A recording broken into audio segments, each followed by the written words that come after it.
Jenny Nash, and I'm here today with State Representative Andrew Falk, and it's our At the Capitol with State Representative Falk. How are you today? Jenny, great to be with you, and thank you all for tuning in.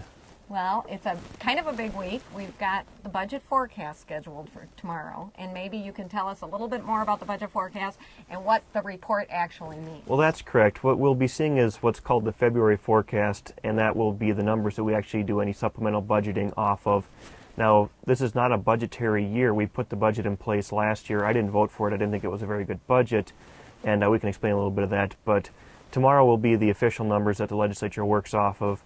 One of the things, back to that point of we have a budget that, although there's a quote-unquote surplus, it really doesn't exist. And it's for a number of factors. What we've heard from a lot of people is, through the leadership of the last legislative session, the Republicans have claimed that they've taken advantage of solving a $5 billion shortfall and putting almost $1 billion into our state's budget surplus.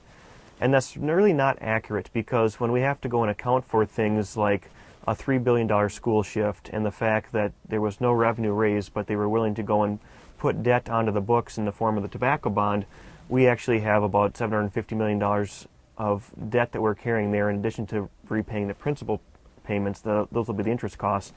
And we start adding these things up, we have a substantial deficit. And looking forward to the next biennium, we're about $1.3 billion in the hole before we've addressed the school shift or the tobacco bond debt that we're carrying on our books. And when we actually look at the so-called surplus, it's about $876 million per the last estimate. Of that, $300 million had to go back to refilling what's called the cash flow account. Now, that's the one reserve account that we have to make sure that the state remains fiscally solid, so that we're able to pay our bills, because as receipts come into the state, tax revenues, for a lack of a better term, sometimes are uneven, and the expenditures that we send out are sometimes lumpy, and so they don't always match up. So we have these cash flow account to go and help smooth that out. In addition to that, we've got about a $600 million budget reserve account, and so those two together, they haven't quite refilled all the budget reserve with what's left of the $876 million. Because they were depleted so badly. Right, and that was under Governor Plenty's leadership. One of the things that was required for him first to be able to unallot is he had to spend both of those budget reserve accounts down to nothing in order to allow the unallotment process to move forward. And so that's a process many of you are still familiar with, and we're dealing with many of the ramifications. Still, we have a lot of problems to solve there. And so it's taken us a better part of 2 years to actually just go and solve some of those problems of just refilling those budget reserve accounts that have been drained. One of the other things, too, that I think is very important for people to realize is that so much of the so-called surplus is really the result of the Federal Health Care Reform Act, otherwise known as the Patient Protection and Affordable Care Act. That program, the expansion of that, which was Governor Dayton's first act as governor, was signing a waiver to go and opt into some expansions of Medicare, allowed the state to draw down additional federal dollars, and so that brought about $550 million into the state. So of the $876 million surplus, $550 million is directly attributable to the federal health care reform law. So without that, we would have been in a much worse fiscal shape. And then we haven't really talked much about the school shift, which was also a big part of the budget agreement that you didn't support. Absolutely. That was one of the things, too. When we talk about funding education and always making sure that we invest in the next generation, making sure that our schools and our children have adequate resources, it's really been more rhetoric and not living up to that these last couple of years. Specifically with the last budget that was passed, the schools didn't take a hard cut, but what they took was a very substantial shift. So for every dollar that was promised to the schools, they only received 60 cents in that dollar. 40 cents was withheld.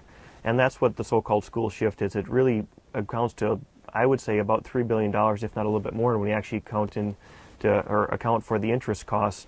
And so that's going to be a very substantial issue to try to repay that. Some of the proposals floated have been things as using a racino, which I don't think that's a legitimate proposal. People talk about that expanded revenue, but it probably only brings in $133 million per year. So if we had to pay, even if we were able to put $100 million of that per year towards schools, that would take 30 years to repay that $3 billion that's owed to the schools. So I do think that we should be looking at closing some corporate tax loopholes and asking the top 1% to start paying their fair share to put towards education financing. Well, thank you, Andrew, so much for your insight. And that's this week's At the Capitol with State Representative Andrew Falk. Thank you.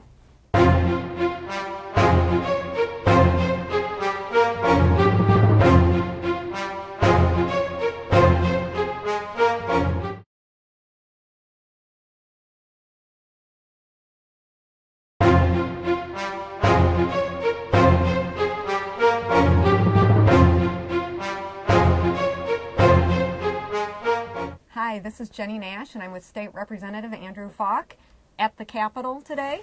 We're How at are the you? Capitol just about every day down here, so Yes, it's good to be we with you again, are. Jenny. Thank you. And we're starting the 6th week of the legislative session, and we talked a lot about having a very focused agenda on jobs, and maybe you can tell us if, in fact, that's happened.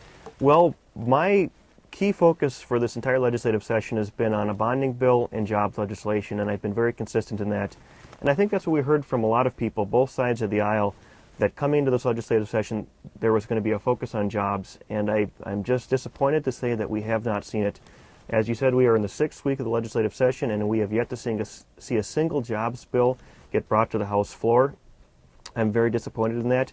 I think there's a number of really good ideas that have been brought forward, some in a very bipartisan manner that could do a lot of good work for unemployed Minnesotans right now to help get them back to work, and we're just seeing a delay for whatever reason by the leadership in the House and Senate.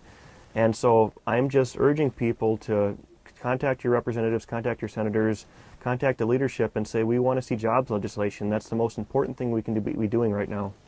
Yeah, I mean, 6 weeks, we're getting close to the halfway point. So. Absolutely, yeah, and there needs to be a focus on this. And some of the things we've talked about, like tax credits to businesses that hire a veteran, a recent college graduate, a person who's been a long time unemployed, I think these would pass overwhelmingly if we could just get a vote in the House or the Senate. Additionally, some of the proposals like bridges to work or expanding fast track, small businesses want these. They're very good to help people. They get them off unemployment back into the workforce. We can find support there. We can do these things. We just have to have the leadership be willing to stop putting up roadblocks and to allow votes to happen. It's one of those things that I'm just frustrated. So hopefully we'll see some movement. We haven't seen it thus far, but it's getting down there. We're going to have committee deadlines coming up fairly quickly, so there's got to be movement. Right, and I know you talked a little bit about how we're not focusing on jobs, and yet there are some other distracting type issues, including constitutional amendments. Maybe you can talk about that for a minute. Yeah, that's one of the things, too, that I think has been a very prevalent issue so far this legislative session. There's been, I believe, 33 constitutional amendments introduced in either the House or Senate, and I can't remember a single legislative session anywhere in recent history that's seen that many constitutional amendments brought forward. And I really think that they're distractionary issues because they're things that do not create jobs, they do not focus on the values that Minnesotans really care about, which is improving our economy and taking care of our kids and making sure we have a healthcare system that works and making sure that we do all we can to go and curb the rise in property taxes. These are just a bunch of distraction issues. One of the things, too, that we have to look at is we have a system of government that relies upon checks and balances. The legislative branch passes bills, and then the executive branch either has to sign or veto those bills. And that allows for compromise to happen when you have disagreement between the two branches of government. And unless you have a veto-proof majority where you're able to override a governor's veto, you have to work with the governor or the executive to go and make legislation happen.